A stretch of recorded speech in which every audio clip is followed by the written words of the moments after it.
Nobody warns you about the confusion that follows conversion. People talk about the moment itself, the relief, the tears, the feeling that everything is finally clicking into place. And that's real. But what happens afterward? The morning that you wake up and realize that you're supposed to be someone completely different now, and you're not sure how to do that. Nobody mentions that in the church bulletin, and that's what we're going to talk about today. Not the decision that you made, but what actually happened to you, and what that means for everything that comes next. I think the frame that many of us bring to the Christian life, whether we know it or not, is that we tend to think about spiritual growth the way that we think about self-improvement. We identify our weaknesses, and we work on them, and we improve over time. It's the same house, better version. And that's really understandable because it's how most of life works, but it is not accurate for what happened to you. Paul doesn't say, therefore, if anyone is in Christ, he is improving. He says, new creation. The old has passed away. The new has come. Those are not words of renovation. That's the language of replacement. Something genuinely, categorically, objectively new. And that word that Paul uses here, the one in our English Bibles that we translate as creation, it is the same word family used in Genesis when God created the world out of nothing. Now, Paul had other words that he could have used. He could have said, you were repaired. He could have said you were restored or improved, and he had all of those words available to him. But he chose the one that means God made something that wasn't there before. And that puts your conversion in a very specific category. It's not self-help. It's not renovation. It's the same kind of divine action as let there be light. The initiative came entirely from God's side. And that difference matters more than it might seem at first. If your conversion is about self-improvement, then your spiritual life is mainly about you, your effort, your discipline, your progress, and the pressure never lets up. But if conversion is new creation, the Genesis kind, the God made something out of nothing kind, then what God did comes before everything you do. You don't work toward a new identity, you work from one. And Paul gives us a second angle on this in Colossians chapter 1. He says, God delivered us from the domain of darkness and transferred us to the kingdom of his beloved Son. Notice what he doesn't say. He doesn't say that God helped us find our way out. He doesn't say that God showed us a better path and we took it. The word translated delivered is worth taking a look at more closely. In the original language, Paul again had an entire vocabulary to choose from. He could have used the word for guide, or the word for teach, or even the word for help. He used all of these in other places.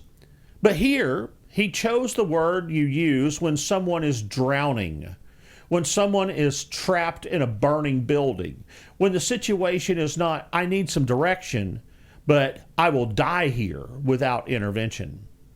Now, a whole lot of new Christians hear that and think, well, I wasn't that bad. And I get that. But Paul isn't ranking how sinful you were. He's describing the territory that you were in. The domain of darkness is not a metaphor for having a tough life.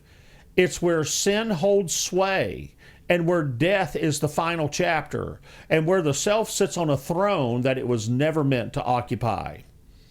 And here's the thing, a person drowning in 3 feet of water is just as drowned as someone in the ocean. The depth really doesn't matter. The need for rescue does. And transferred describes the second movement, relocation.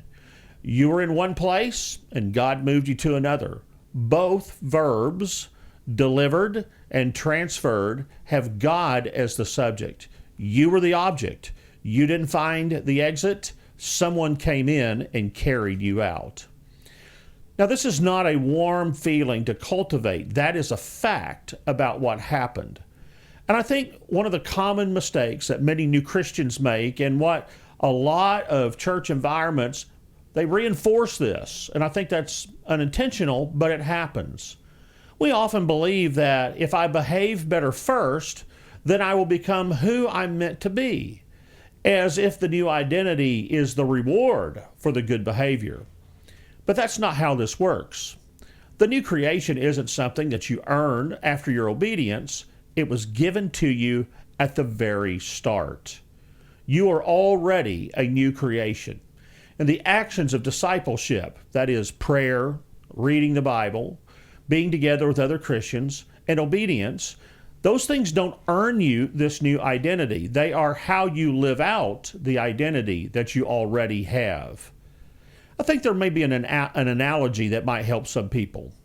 When a child is adopted, the family doesn't say, well, behave well for 6 months and then we'll give you our last name. The name comes first. The belonging is established. And then slowly and imperfectly, over the course of many years, the child grows into what the family always said they were. The name didn't wait for the behavior. The behavior grows out of knowing whose name you carry. And that is precisely what is happening to you. You have been given a name that you didn't earn, and the rest of your life is learning about how to live as someone who bears it. So here's the truth. The new creation is real. The rescue has happened. The transfer has been made. Yet, you still feel the pull of old patterns. Your thoughts, in many cases, are still the same as before. Some habits that you aimed to leave behind resurfaced maybe just this week. So, is that a sign that your conversion didn't take? No. It's a sign that you're human. And there is a gap between who you are objectively in Christ and your daily experience shows that. And that gap is exactly where discipleship takes place. It's not a sign that God's work was unfinished. It's the space where you learn day by day to live out what is already true. Think of it this way. A soldier who has been honorably discharged is no longer under military authority the moment those papers are signed. The status, it changed instantly. But the habits of thought, the reflexes, and the way that he wakes up in the morning, those take time to catch up to the new reality. He has to learn over months and years how to live as a civilian. The discharge is real, and the adjustment is real too. They're not contradictions. So your transformation is real, and the change is genuine, and both are true. And the confusion that you're maybe experiencing is not a crisis. It's a sign to keep moving forward. Something changed when you became a Christian, something genuine, something significant and lasting, whether it feels that way or not. You were rescued, you were relocated, you were given a new name, and the rest of your life is about learning what that means. So that's what we're doing in this series, lesson by lesson, week by week, one honest question at a time. This week, your practice is simple. Sit down and write out your salvation story. Not for anyone else to read, and it doesn't have to be polished, but write out the real story, what you were, what happened, and what changed. And don't worry about making it sound right, just write one page.